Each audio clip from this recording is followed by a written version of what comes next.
Pemimpin yang hebat biasanya digambarkan sebagai sosok bijak, strategis, dan mampu mencapai tujuannya. Tapi, Erwin Smith justru menunjukkan sifat yang lain. Dan tragisnya, ia gagal mencapai tujuannya. Mari kita bahas karakter spesial ini. Kita mulai dengan kualitas umum yang dimiliki pemimpin hebat. Erwin memiliki kemampuan strategis brilian.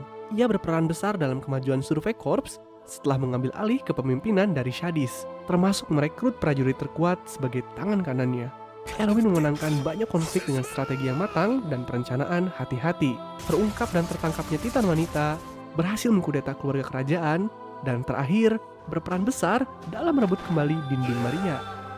Tapi, dari seluruh pencapaian Erwin sebagai pemimpin yang strategis, ia adalah seorang penjudi yang dengan mudah mempertaruhkan siapapun dan apapun demi keberhasilan rencananya.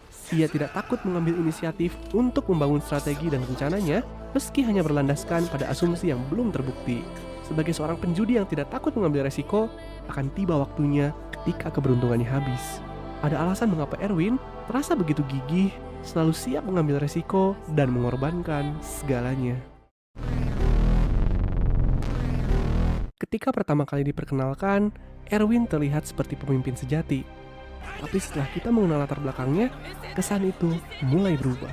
Oke, coba kamu jawab. Setelah mengenal Erwin lebih dalam, mungkinkah ia mengorbankan seluruh umat manusia demi mimpinya?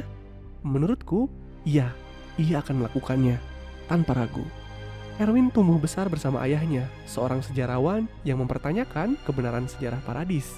Ayahnya mencurigai bahwa sejarah asli sengaja disembunyikan. Rasa penasaran tersebut menular pada Erwin dan tumbuh menjadi obsesinya. Dengan kejeniusannya, Erwin menyusun hipotesis bahwa Raja Paradis memanipulasi ingatan rakyatnya. Obsesi dan keegoisan Erwin justru berhasil dimanfaatkan oleh dirinya sendiri. Ia menyadari keegoisannya. Namun, ia berhasil merasionalisasi obsesi tersebut demi kebaikan umat manusia.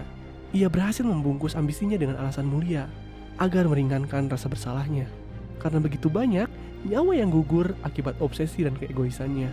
Sebuah kebohongan yang manis, yang ia yakini dan berhasil memperdaya orang-orang di sekelilingnya.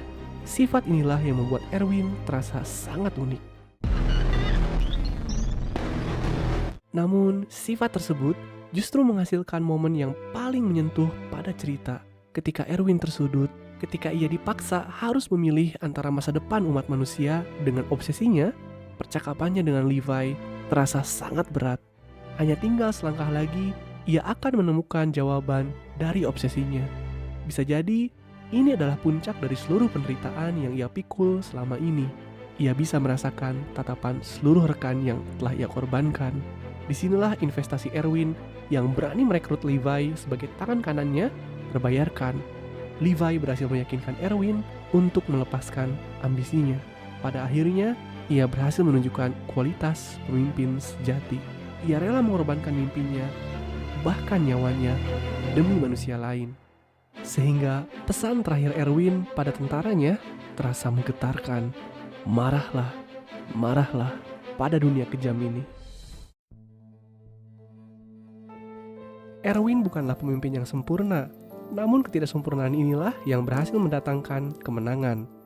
Pada momen akhirnya, justru ia menyadari ketidaksempurnaan tersebut dan berhasil mengorbankan mimpi juga dirinya sendiri demi umat manusia, membuat karakter ini layak diabadikan sebagai salah satu karakter pemimpin terbaik yang pernah ditulis.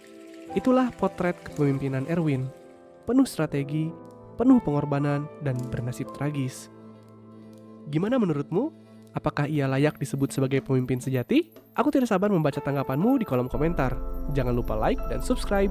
Sampai jumpa pada video berikutnya. Cheers!